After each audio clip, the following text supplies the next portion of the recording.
Hi, this is Lisa Costa-Beer. Join us on FX Medicine by BioCeuticals next week, where I'll be talking to Dr. Greg Kelly on how to enhance mental performance using plant nootropics. Subscribe to us on your favourite podcast app and follow us on social media to make sure you never miss an episode.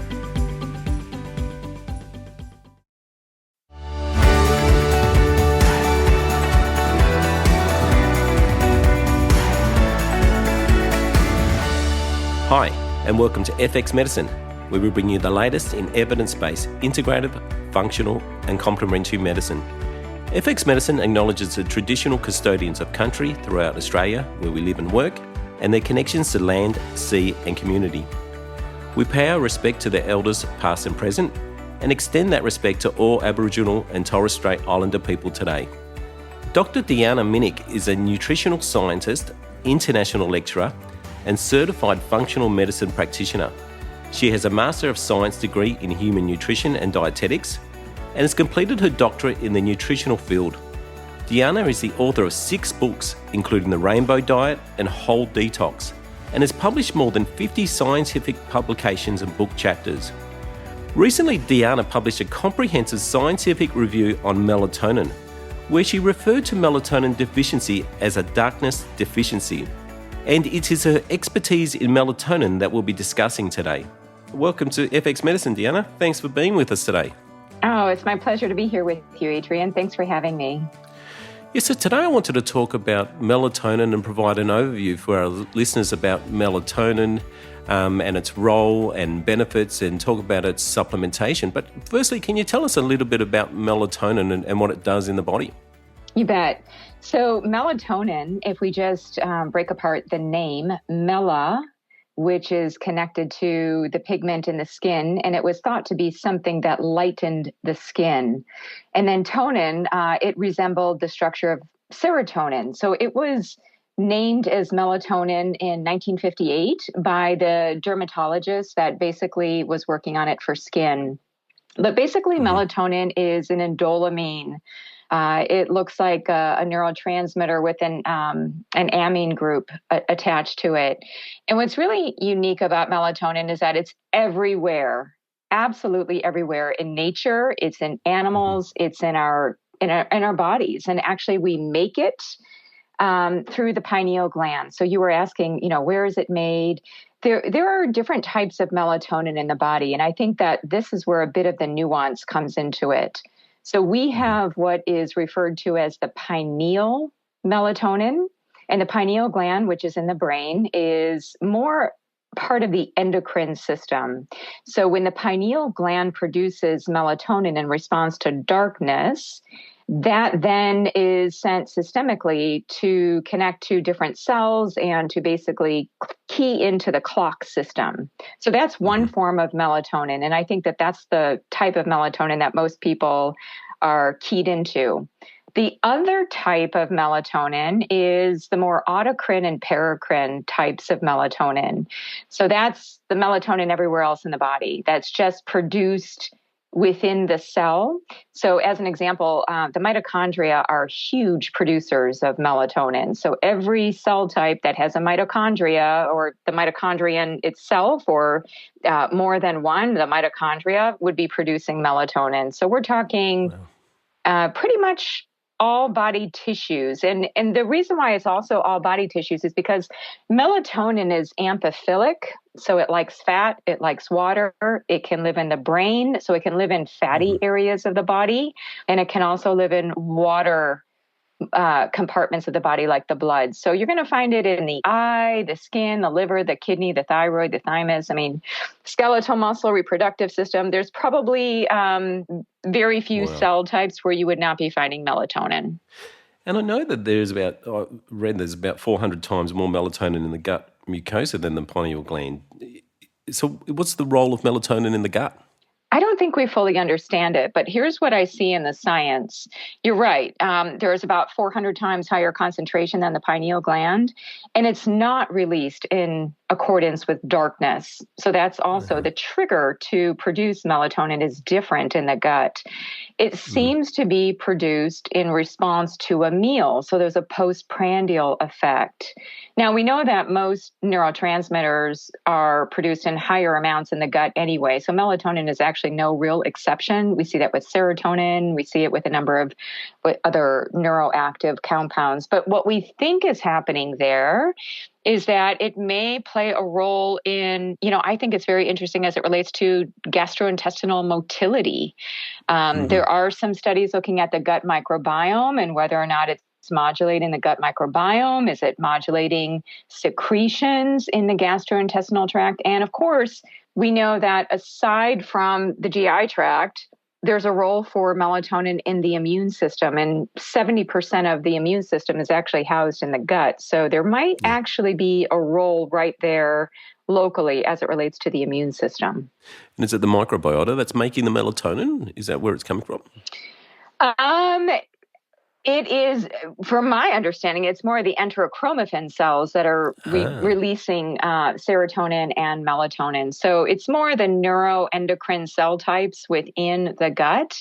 So that's why you find it, you find it pretty much throughout the extent of the gastrointestinal tract. So I would say it's not limited to the gut microbiome because you do find it in the esophagus all the way down to the rectum. So I think it's probably connected to the neuroendocrine fraction and perhaps as it connects to the smooth muscle. And so you also mentioned it's produced by the mitochondria. So is that then having a role with kind of ATP production and energy production? Yes. What we think is happening with the mitochondria is that it's modulating the mitochondria. So what does the mitochondria get used for? Well, it's the main hub of metabolism. So oxidative phosphorylation, there's a lot in the way of reactive oxygen species that get produced by way of that metabolic process.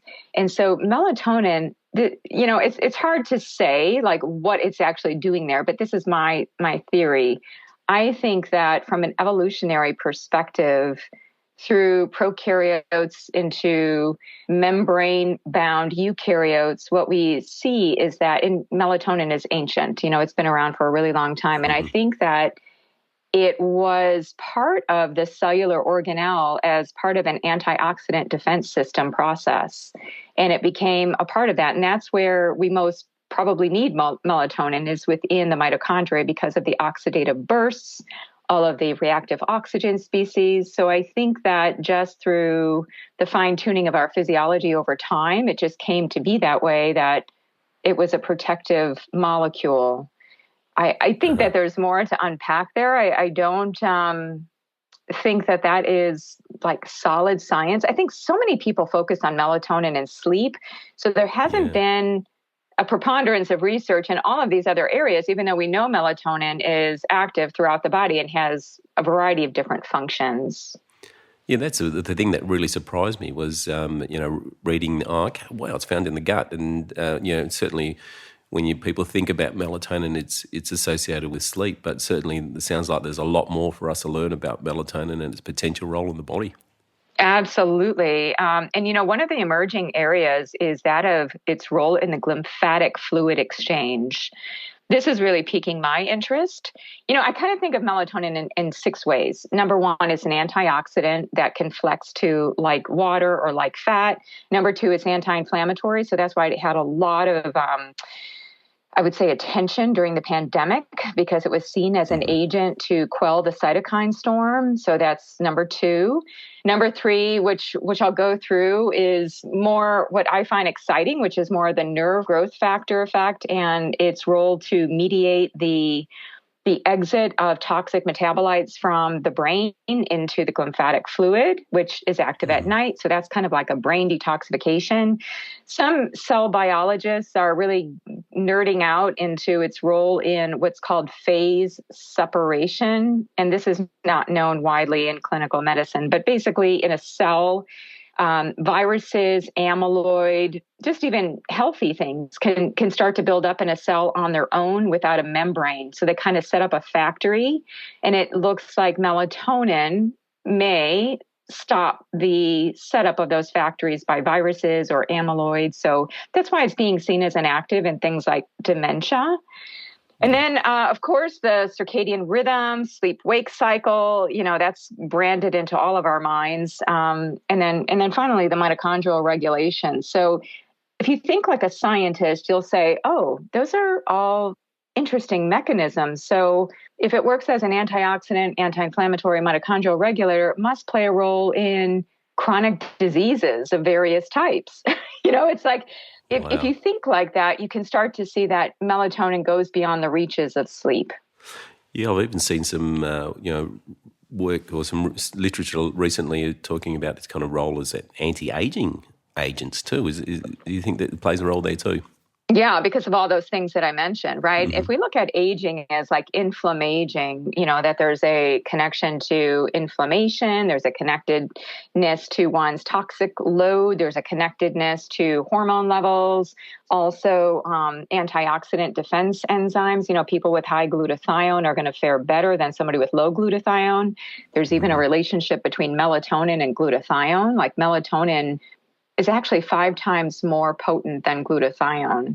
And it can also help regulate glutathione and seems to sync up with that. So if we just think of like, what is aging? It's like a lot of free radicals. It's an overabundance of oxidative stress. It's inflammation. It's when we don't clean up cells very well and, improper autophagy. So yeah, melatonin can work on a lot of these different pathways, which is why I think a lot of biohackers, at least in the States that I'm aware of, are really into melatonin, not for the sleep, but for the anti-aging or healthy aging, as I like to say, properties.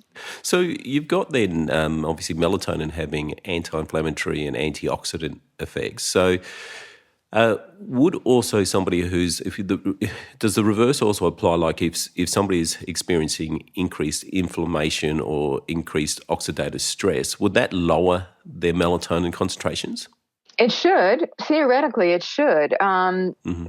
It's hard to say what's the chicken, what's the egg, because in so many conditions where you see low melatonin, already you know that there is inflammation, issues with oxidative stress. So in theory, yes, that would seem to be the case. Some of the conditions that we know clinically, and I know that your podcast audience is more clinical, right? So we think of mood disorders, dementia, pain disorders, certain types of cancer, even type 2 diabetes might have a connection into melatonin. We see that melatonin plays a role in blood sugar, things like migraine, of course, sleep disturbance, and many of the neurodegenerative conditions like Parkinson's and any kind of mitochondrial dysregulating conditions. So in theory, there's never just going to be one thing, right? When we think in functional medicine about root causes, many times there's multiple things going on. And what sets it off as a trigger can sometimes be a number of different things like toxic load, poor diet, sedentary lifestyle. So I think it's all kind of jumbled up in there. And melatonin is, I don't see it as like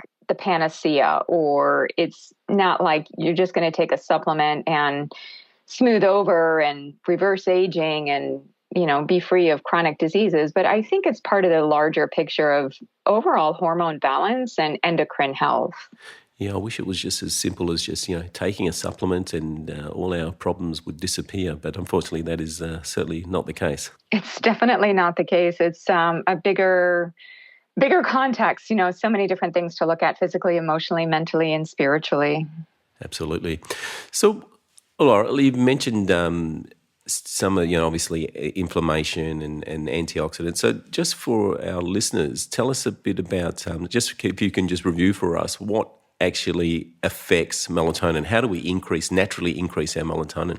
Yeah, well, let's first start. I kind of think of it as a pyramid or a triangle. Like, what's at the base? Where can you get the biggest impact from, just diet and lifestyle? And I would say the base the foundation is adequate darkness at night. We got to get our light right. We have to get our darkness right. So the problem in our everyday lives is that we live by electricity, which is really great for productivity, but it's really bad for melatonin production. And if we look at things like artificial light pollution, this is one of those, I call it an endocrine disruptor that is societally and globally accepted. I'm assuming in Australia, it's as bright in Sydney, Melbourne, and Perth. And, you have that same density of light that is distorting our ability to naturally make melatonin, right? Because it is truly the darkness hormone if we're talking about pineal generated melatonin. So, I think of children, they're on their phones at night, they're scrolling, they are maybe people are on Kindle reading their books late at night. They're at gyms with artificial lighting or fluorescent lighting. They're at shopping malls, or they're in brightly lit places when really, if you look again at, how nature runs us, it's by the sun, it's by the moon, it's by darkness. And we defy that. We are in environments during the day that are like probably 1,000 or more times less bright than outside. And then at night, we reverse that and we make our nighttime environments much more bright than it is outside. So the name of the game is to go along with nature's rhythm of light and dark. And that means bright light during the early morning hours. And even that can help to prime nightly melatonin. So bright light first thing in the morning, being out in, even if it's a cloudy day, you're still getting full spectrum light. And then when it starts to get dim, and I know you're in winter and I'm in summer, so we're at opposite ends here. But essentially, as it's getting dim, you need to somehow modify your inner environment. And there are different apps for this. I use an app to measure my indoor light because there are certain measures of light which would be almost like a safeguard. Like you need to know like how your light measures up in your environment. So I use an app and it's just free. You can download it and it'll give you the number of lux. Lux is a measure of light. So 1 lux is equal to a candle flame a meter away.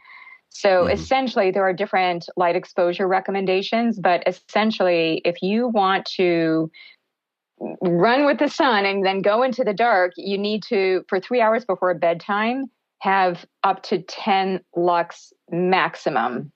Now, that may sound like it's not a lot. I think it's actually quite bright. But in the bedroom or wherever one is sleeping, it should be no more than 1 lux. It should actually be 0 lux. And that is possible to get. So if you can, and that's again, like if you don't measure the light in your environment, then you simply don't know what's too bright. Some people are just used to overly bright blue enriched light and they don't even know it. The other thing that can help is to wear blue light blocking glasses at night. There is some science to suggest that can be very helpful. And believe it or not, eye color can change your sensitivity to that artificial blue light. So I have light eyes. I have green eyes. People with green, blue, and light brown eyes will be more sensitive to the effects of that artificial blue light at night. So they're going to be more impacted and their melatonin suppression will be greater upon exposure to that artificial blue light versus somebody with dark brown eyes. Now, that doesn't mean that they shouldn't be attentive to it as well, but it's a really big deal that we have to get our light right and get our darkness right too. I think most people have what we called in the article darkness deficiency. When we think about vitamin D, and so much has been said about vitamin D over the pandemic, like, oh my goodness, we have a sunlight deficiency. Everybody get out in the sun. This is antiviral. This is good for our immune system. So then people started to get that as a wake-up call. And they started to realize, sunlight, we have a sunlight deficiency. We have a vitamin D deficiency. Well, I can say the same thing on the other side about darkness deficiency and melatonin. And melatonin and vitamin D truly, in my view, are like brother and sister. They're like yin and yang. They work together. They're interrelated. Vitamin D is also considered a hormone. So, yeah, that's the first, when you ask, well, what can we do to help with melatonin? That's the first thing. So what's the app that you're referring to? Well, the one I have on my phone is called Light Meter. Yep. It's just all one word, basically, Light Meter, and the M is capitalized. And it's very easy to use. It's like anybody can, you basically will have, you have to point the camera of your phone as if your eyes were viewing in that direction. And it's amazing because I work in front of a window, and my lux in front of the window can be up to 5,000. But if I was not working in front of a window and I was working in front of a wall, my lux would be 200, which is not so good if I'm working during the day on a computer and I have such low light exposure. You know, another thing, we just are coming off of a full moon, and there was a very interesting study, and it was interesting because they did it in a sleep lab with no windows, and the subjects that were in the study did not know that the moon was being factored into the researchers' study here. But what they found was that melatonin production was lowest plus or minus 4 days within a full moon. So there's something to, you know, perhaps a seasonal rhythm. You know, you're in winter, I'm in summer. There could be a lunar rhythm. You know, again, there's so many rhythms within nature, and nature is being responsive to that and essentially altering our physiology, whether we like it or not. Absolutely. I mean, it's interesting that you mentioned the light. I mean, not last night, the previous night, we had a significant storm here. And so the electricity went out at about 8:30 p.m. And so we had no electricity, pure darkness, no street lights, none of that. And that went out, I think it came on again about 1 a.m. But I must admit that, you know, yesterday I just felt really good. You know, I slept, I had nothing else to do, so I went to bed and slept, and I just felt much more refreshed. Now, that's an experiment of N=1, but it's really interesting that there was no light, and that's something that we really need to consider, and just how dark it really is when you have no electricity. So it's amazing. Absolutely. And, here's an idea for people too, because some people are morning, I would call them morning larks or evening owls. There's a chronotype, and everybody's a little different. And so, I'm a morning person. It's like I rise with the sun, and I get tired like 6 p.m. I'm going down. Like it just continues. Other people are going up at 6 p.m. Like my husband is, like, he likes to play music at night. So it's very difficult for somebody like that. So for an evening chronotype, what would be an option is just to dim the lights and also to use more red hues. So, as an example, we have a one of those pink salt lamps, which is kind of nice. So things like candlelight, fireplaces, things that are red and not blue. It's like that white, blue, enriched light on the computer that is what deters the production of melatonin by the pineal gland. So red light is okay.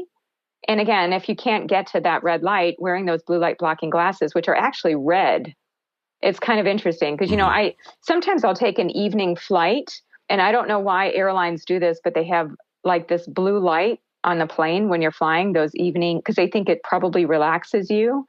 Well, I just wear the red light glass. I mean, well, they're blue light blocking glasses, but they're red on the lenses, right? So those would be helpful to have. Now, seeing those glasses, I mean, they can vary quite a lot in price. Does it matter, in terms of price-wise? Can you get cheap $20, $15, $20 yes. glasses, and they're okay? I think you can. I think you can.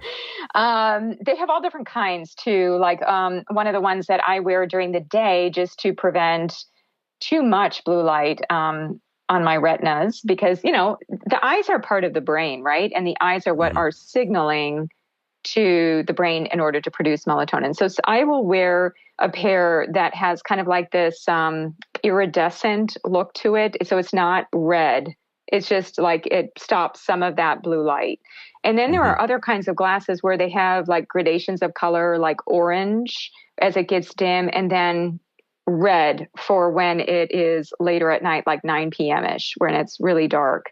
So I some people say that you should wear them like goggles so that you get no light even on the sides.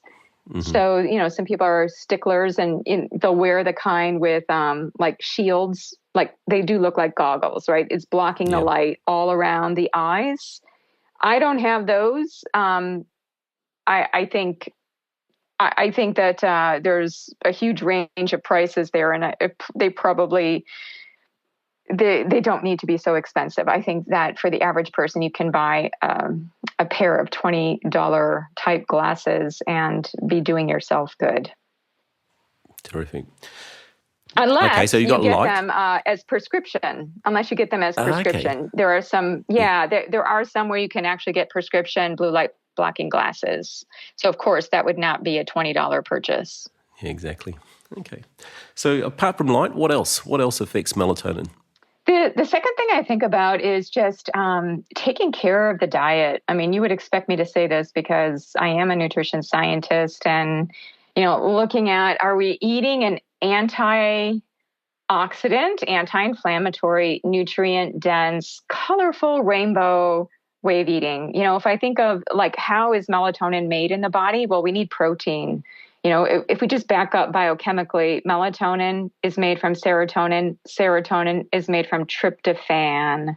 Tryptophan is an essential amino acid, and it's a unique one. It's got a certain structure to it, which makes it interesting from a variety of different cell biology perspectives. But basically, in the body, the way that the pineal gland is making that melatonin is by having tryptophan. So if you don't have enough protein in the diet, that's problematic on multiple fronts, from a detoxification front, skeletal muscle, so many things require protein. So that is important for melatonin. And I think just keeping a healthy metabolism. And also there are these, so I talked about light. There are other Zeitgebers. Zeitgebers are time givers, and they help to punctuate our day and give us a sense of rhythm. So when we eat breakfast in the morning, that's like punctuating our day, like our endocrine system is being informed that, okay, this is breakfast. And so eating is a Zeitgeber. And if we're eating late into the night, it kind of disrupts our rhythm, right? So, I mean, we hear so much, it's very intuitive not to be eating something on the order of 2 to 3 hours before bedtime. Some people do what's called time-restricted feeding, where they just have like an 8-hour window of the day, like from 9 to 5 that they eat, and then they don't eat after that. Some people shift that a little bit forward and do like a 12 to 6 or 12 to 8, depending on their bedtime. But you have to note not just what you're eating, but when you're eating, because that does inform circadian rhythm and that does inform hormones in the entire endocrine circuit, namely insulin and glucagon, but they're tethered into the web of hormones, right? So that would be relevant to be considering. So number one, get your light right. Yep. Number two, make sure that you are eating adequate quality protein, adequate plants, getting the rainbow of different types of foods so that you have copious amounts of antioxidants of all types that would go to different body systems and be protective. And then I think, one more thing I want to say about that with the plants. Lutein and zeaxanthin, which are two xanthophil carotenoids found in plant foods, typically the yellow-green kind, that actually embeds into the macula of the eye and can help to protect against that artificial blue light exposure. So that's really good because I think that more and more eye diseases are cropping up. I don't know if you've noticed this I don't know if you see clients but if you just talk with people, it's just people are complaining about their eyes. They've just been on technology way too much. And, how can we protect the eye? Well, the eye is so aqueous, but yet it also has some fats. So these xanthophils are perfectly primed to help get into the macula and work as molecular blinds to protect the eye from overexposure to light. So I do think, having plants in the diet can help us to ensure that we're getting some of those things. And then I think the tippy top of the triangle, if you will, like, okay, if you've done everything else, then to bring in a plant melatonin, and I specifically say a plant melatonin versus a synthetic one. Back in the day, melatonin supplements were derived from animal pineal glands. And as you can imagine, that was a very inefficient process because think of how small the pineal gland is, think of how small the production of melatonin is, and then trying to isolate that and put that into supplements for people at different doses. Number one, it's unsustainable, it's unwieldy, it's inhumane, and it also would generate lots of issues with prions and viral concerns. So people stopped doing that and quickly pivoted over to something less expensive, like creating synthetic melatonin, which is much less expensive, but has other issues. And this is in the scientific literature. This is not even just me saying it. There are even articles talking about the factories, the manufacturing of these types of synthetic melatonins, where you get potentially up to 13 different contaminants, thalidomides and different kinds of compounds that can be formed. You can also get the pollution from these factories. There are a lot of patents. Everybody wants to really get melatonin. And I've even, since the publication of this article, I actually had a few groups reach out to me. One of them was a group of researchers working on a different source of melatonin from microbes, which was interesting. So they wanted to pick my brain a bit about, I think people are trying to find other sustainable sources. Well, my vote is always going to be with plants. Plants, I feel, have an intelligence, and especially if the plant is connected into the matrix of the plant, right? Like where you have other things in there from the plant, not just the melatonin. But melatonin in a plant is the same melatonin that's in our bodies, so they can be used across the board.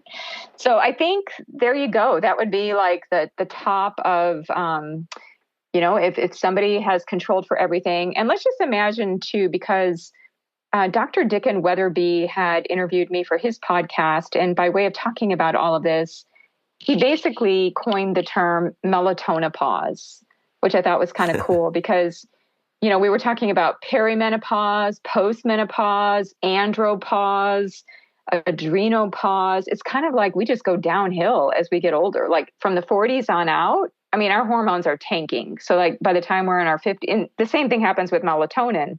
Endogenous production by the time we're in our mid-50s is a fraction of what it was compared to when we were children. Kids have the highest levels of melatonin that are produced endogenously by the pineal gland.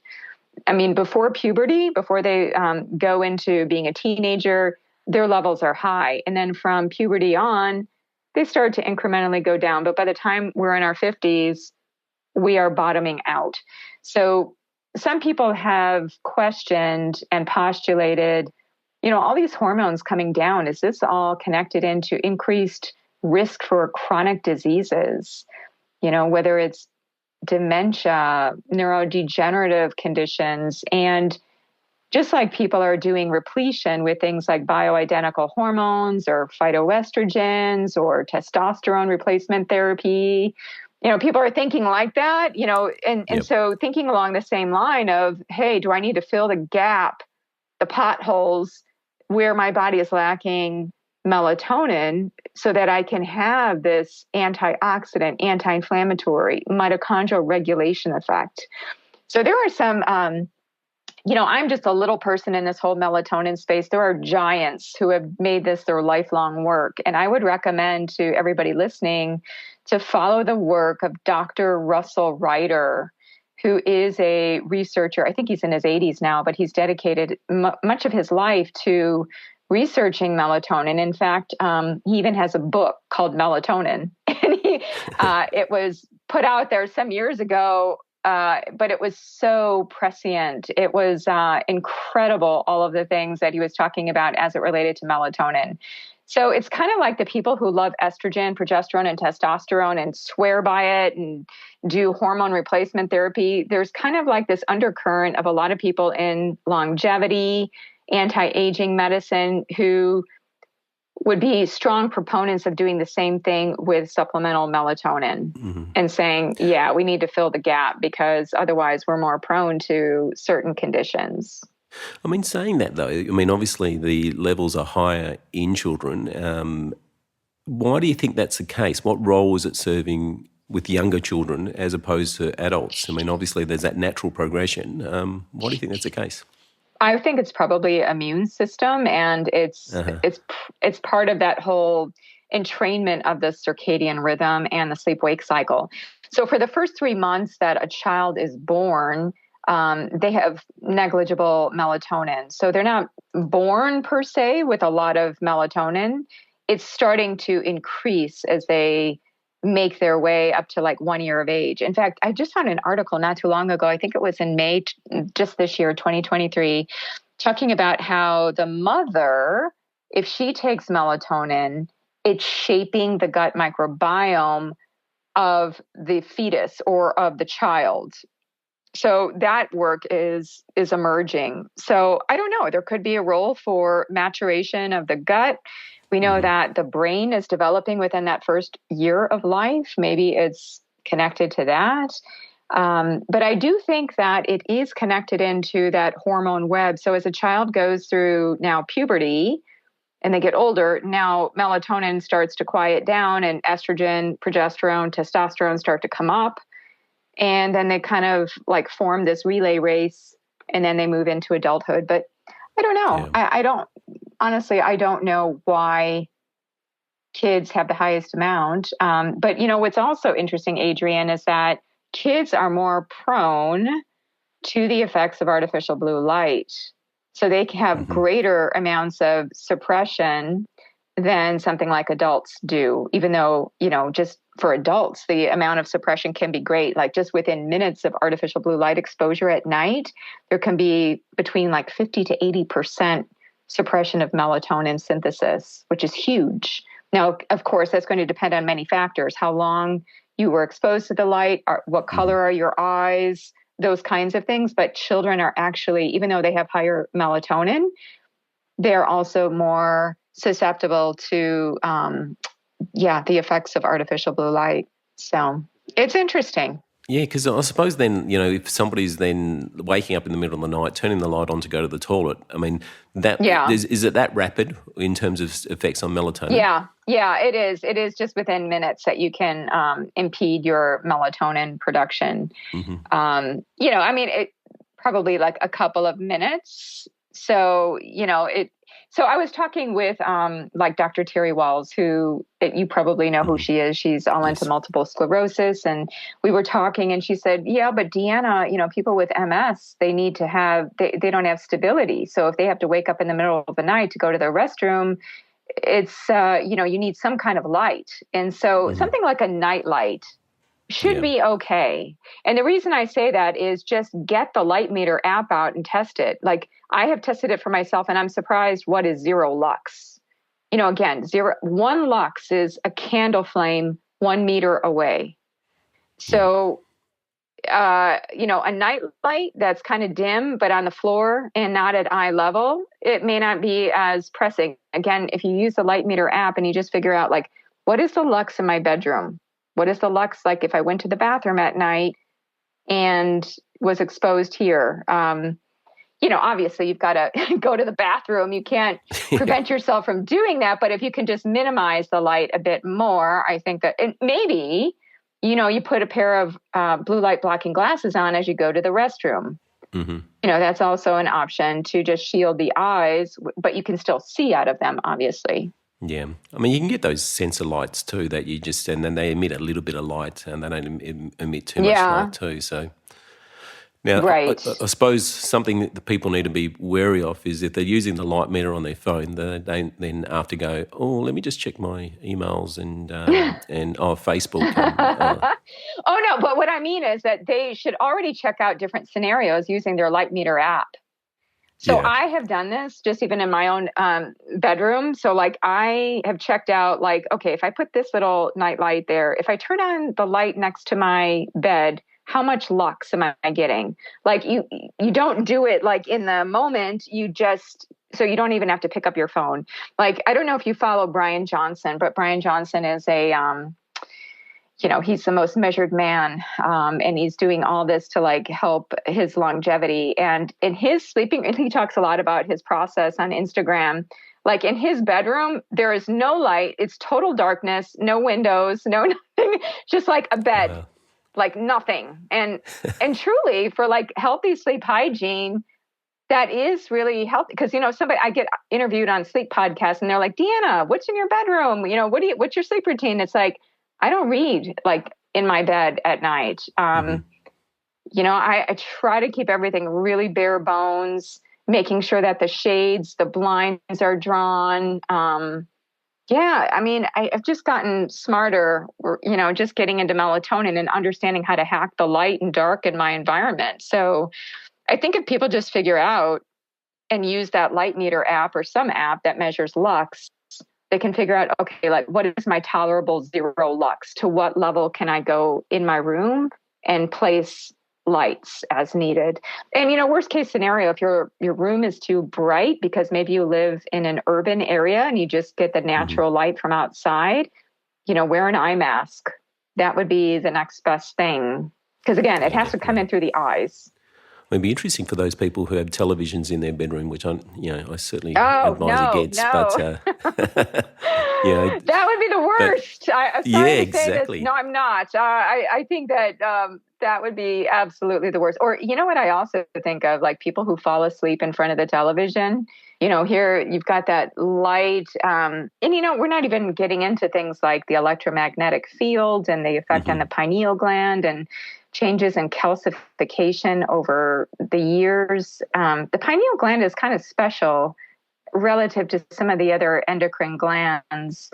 The thyroid gland is also kind of that sentinel gland. It's very responsive and it's subject to a lot of toxicity and influences in the environment. Pineal gland is so small and embedded in the brain, but yet it is very subject to things like calcification that can impact its function. So, and I don't think we fully understand why that happens. Some people talk about fluoride and just different things, but it's a very interesting gland. And, one of my favorite topics as well is consciousness, meaning more of like the spiritual aspects. And the more, in fact, I was telling my husband yesterday, like the more I start reading about melatonin, the more I feel like, oh my goodness, this is a molecule of consciousness. Because if you look at the literature, even on meditators, people who meditate or who are long-term meditators have higher serum serotonin and melatonin compared to people who don't meditate. I just find that that's really intriguing. And I also was reading last night, do you know what dimethyltryptamine is? DMT? Yeah. Mm-hmm. So it's an endogenously produced psychoactive, right? So there is this association of DMT with the pineal gland that melatonin and DMT are like kind of chemical cousins, if you will. They're kind of related in structure. So then, so many people talk about DMT and their, whether they're near-death experiences or, kind of these psychoactive effects. And it's kind of interesting because sometimes I listen to people tell me about their experience with melatonin and supplementing and how sometimes they can have very, very vivid dreams. Yeah. And I've often thought, well, that's so interesting. We know that melatonin is metabolized through cytochrome 1A2. So there are different kinetics of how people can experience melatonin and the metabolites of melatonin. But I just think it's so interesting to look at, Rene Descartes back in the day talked about the pineal gland as the seat of the soul, which is just interesting as I start to read the literature, process with a scientific mind, but also with an openness to consciousness, literature, and meditate. So when you ask me, hey, Deanna, how else can people raise their melatonin? I would also say, being in that meditative space can be a really good thing, right? At least from that one study, that was really interesting to see. And I think just also looking at stress, because 95% of the tryptophan in our body goes through what's called the kynurenine pathway. And only 5% is left over for things like serotonin and melatonin. So the more that we shunt tryptophan over to this kynurenine pathway to not give us enough melatonin, that becomes problematic. So that pathway can be hijacked during stress. So there are lots of things here, so many things. We're talking nutrition, we're talking lifestyle, we're talking lifestyle practices. I just think that it's really a rich area to explore, for sure. We really just keep repeating the same themes. I mean, when it comes to anything, it's really eat well and take time out and care for yourself and all those things. And we know that they just normalizes. Not obviously we're talking about melatonin today, but it normalizes and optimizes a whole range of different hormones. So it's not it's that same theme. Exercise well and don't exercise too much and get the timing right and all those different things. So. It is. Right. There's no magical hack here. I think that the only thing that melatonin brings to light is an appreciation for darkness. I think that that's the newer, obviously nutrition and physical activity and, all of those things. But I think the one thing that melatonin is unique with is that it tells us that we need to really be in sync with darkness, and we're not. Yep. We think it's cool to be awake so late at night. Mm-hmm. Working late, playing late. It's just like, I think what these hormones are trying to do for us, Adrian, is to call us back to nature. It's like, this is not, we're out of alignment. We're out of coherence. And it's darkness at the right time, isn't it? It's not just, obviously you've got teenagers who are spending during the day, they're in a room that's dark, but so it's getting that timing right. Now, I just wanted to ask about, you mentioned phytomelatonin, I suppose, plant-based melatonin, and in Australia you can't buy melatonin over the counter. It is a prescription-based, although that you can now go into your pharmacy and the pharmacist can give it to you, but so it's not as widely available as it is in the States, I understand. So what's your suggestion around melatonin supplementation? Is a lot of the research when it comes to melatonin in terms of supplementation has been done with synthetic. What's your cautions against it? Who should use it? Who shouldn't use it? You got any suggestions around that? Well, there was a study published in Molecules in 2021, and it was actually looking at whether phytomelatonin was better than synthetic melatonin. And it was a head-to-head study looking at a variety of different cell assays.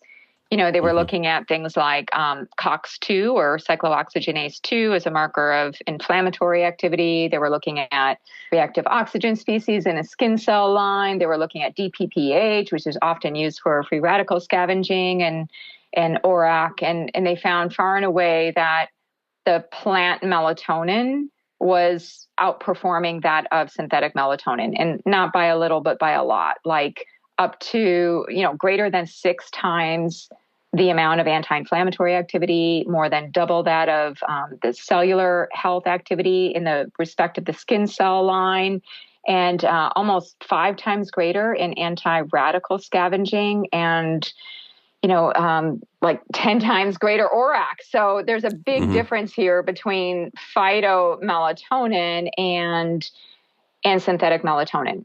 One thing I want to mention is that, this term gets flipped around a lot, plant-based. Plant-based, what is plant-based? Even when it comes to like food products, so plant-based to me just means maybe the starter compound or something in there is from a plant, but it's not truly all plant. It could be a starter compound from corn that is then chemically processed, or it could be from soy and then chemically processed. But what I'm talking about is truly a plant melatonin, not plant-based, but a plant melatonin. So as far as, I do think that there is superiority compared to synthetic melatonin. The question about dose always comes up. And as far as, who should take it, I'm a bit more modest here in terms of the amount. I think people, in the States, we're like the Wild West here, right? So I think people are taking like supra-physiological amounts of melatonin that I don't think are necessary for, just replenishment. If you just look at the amount that the pineal gland makes, right? We're basically looking at, in middle age, it's about 0.3 milligrams. If we just want to get into replenishment, I think sticking with that and then building upon that depending on condition. For certain conditions like dementia or immune conditions, there might be reason to go higher. And there are definitely reasons to go higher for acute states like jet lag. With jet lag, that's a whole different sleep protocol, right? That's like, okay, get your circadian rhythm intact before you travel and use melatonin supplementally as a chronobiotic, meaning you're going to try to reset the circadian rhythm. You're not going to use it in a large dose as a hypnotic. You're going to use it as a chronobiotic. And then when you get to your location, especially if you're going east, you're going to take a higher dose in order to get to sleep at night. And that'll have more of the soporific, that sleepy kind of hypnotic effect, right? But that comes with that higher dose. So, but the 0.3 milligrams is more like, let's just fill the gap of, this person's in middle age, losing levels, just trying to fill the holes, so to speak. So I think that more is not always better. I think some people just get, some people tell me on podcasts and such, like, oh yeah, I'm taking like, and I'll say like double digits of melatonin. And I'm like, why? There's not a lot of science to like, so, and I don't think that more is always better. And especially when it comes to something like an antioxidant. An antioxidant works within the whole framework of other antioxidants. Like, we see that there's a potentiation with things like vitamin C. Vitamin C and melatonin work really well together. They're actually, in some studies I've been looking into, there's synergy there. So, with you want that sweet spot. It's like the Goldilocks principle, not too little, not too much, just right. And sometimes that just right will vary a little bit for the individual, depending on, of course, their need state, their age, even gender. Women seem to have better bioavailability of melatonin than men do, from my recollection there. Like how light are your eyes?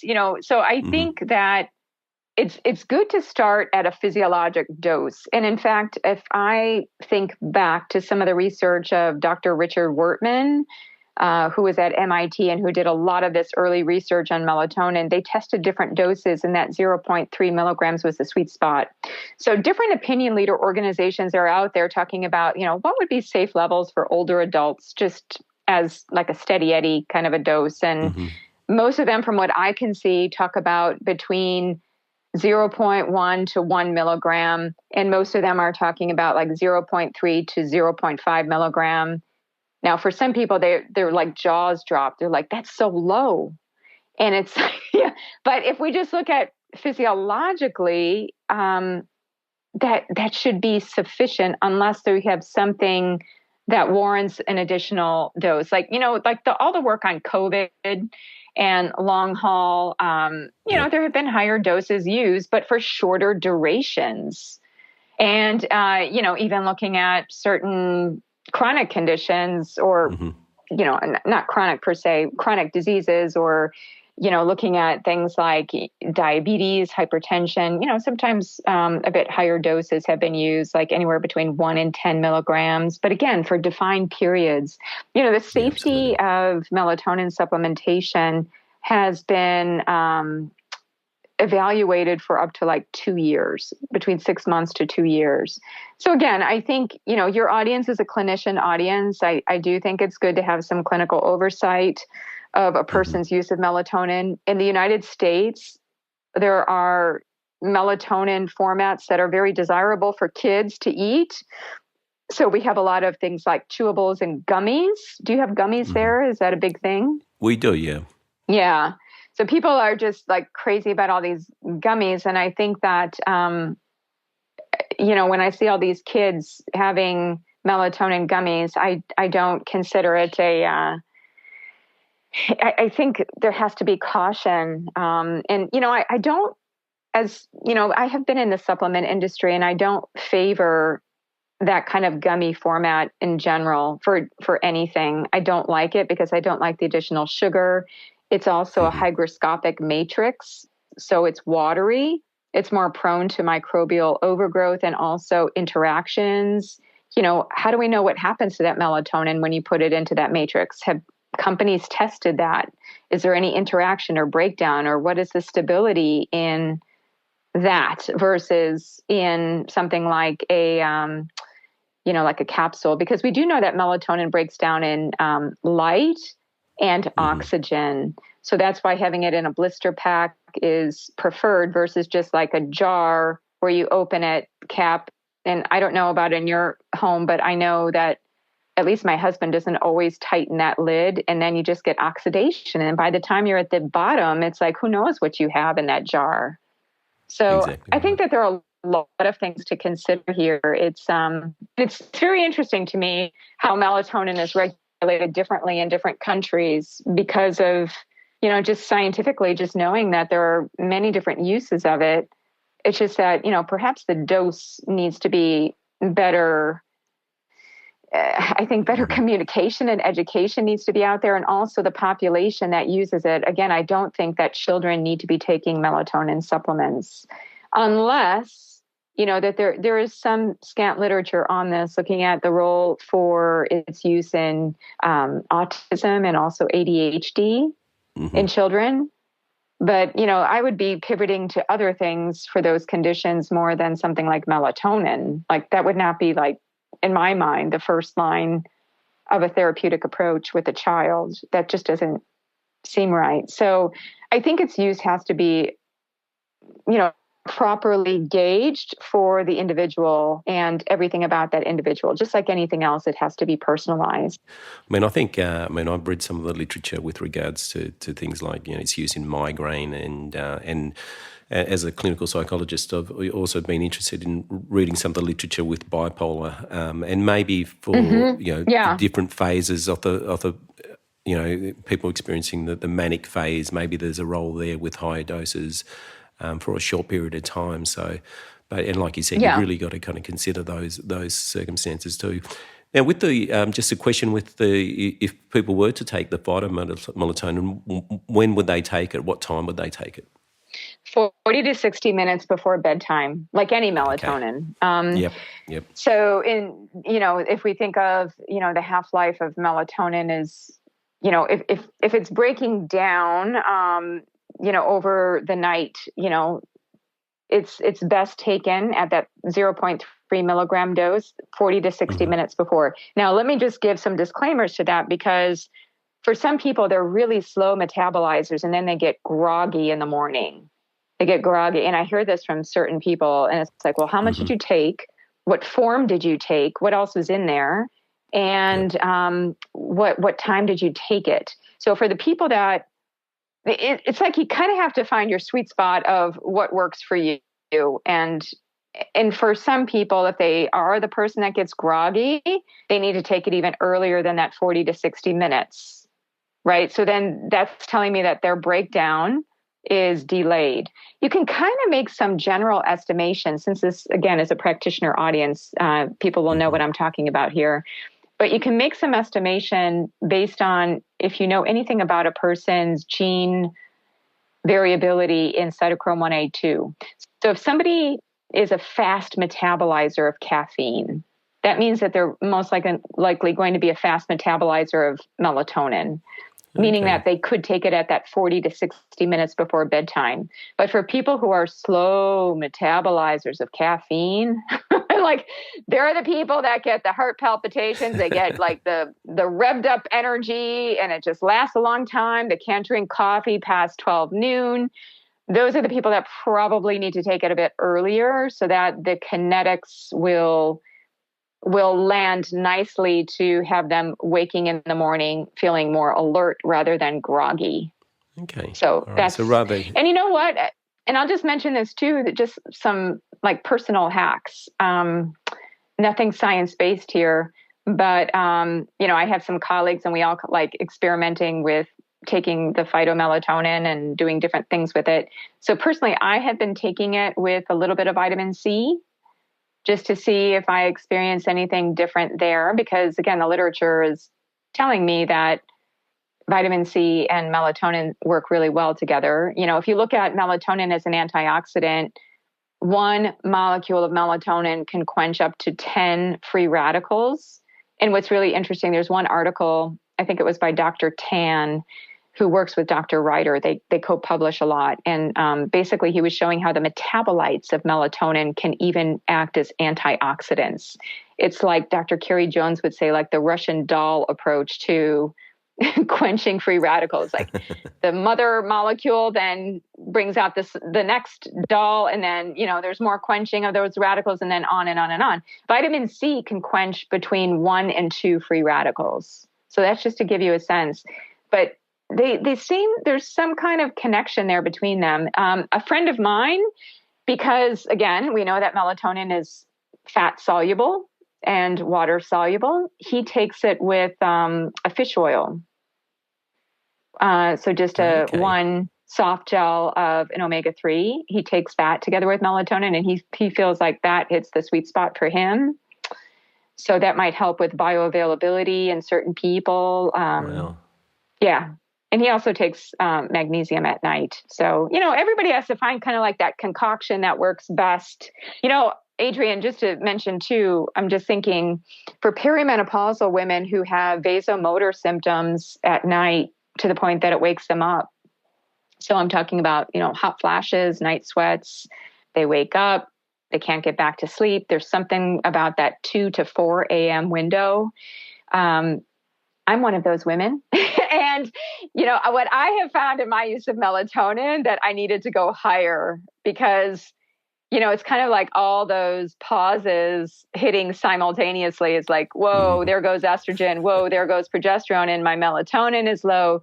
So what's neat, what I didn't mention already is that melatonin is also a hypothermic agent, meaning that it cools the core body temperature, which is kind of the nice process that initiates sleep, right? So melatonin is important for sleep, reducing sleep latency. It gets us to bed and gets us to sleep faster. And I think in part that's because of its ability to lower the core body temperature.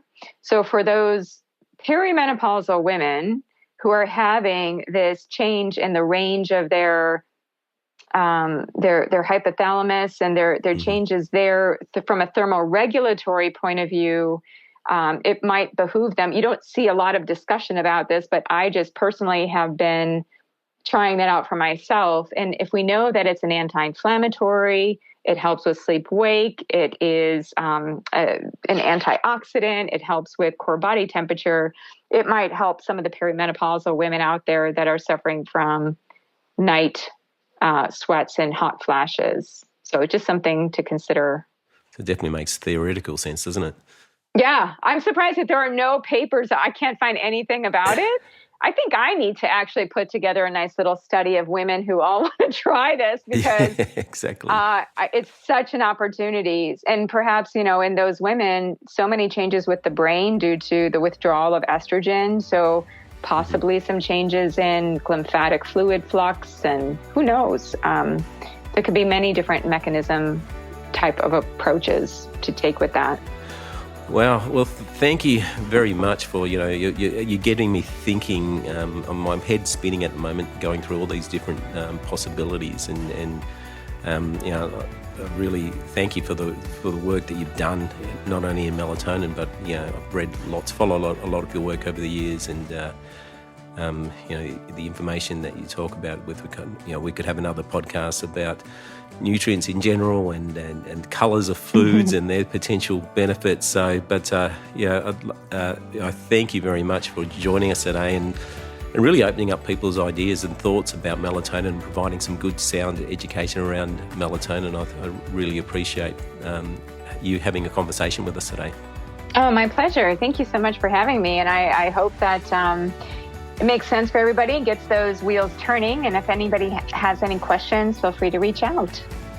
So thank you everyone for listening today. Don't forget that you can find all the show notes, transcripts, and other resources from today's episode on the FX Medicine website. I'm Dr. Adrian Lopresti, and thanks for joining us today. We'll see you next time.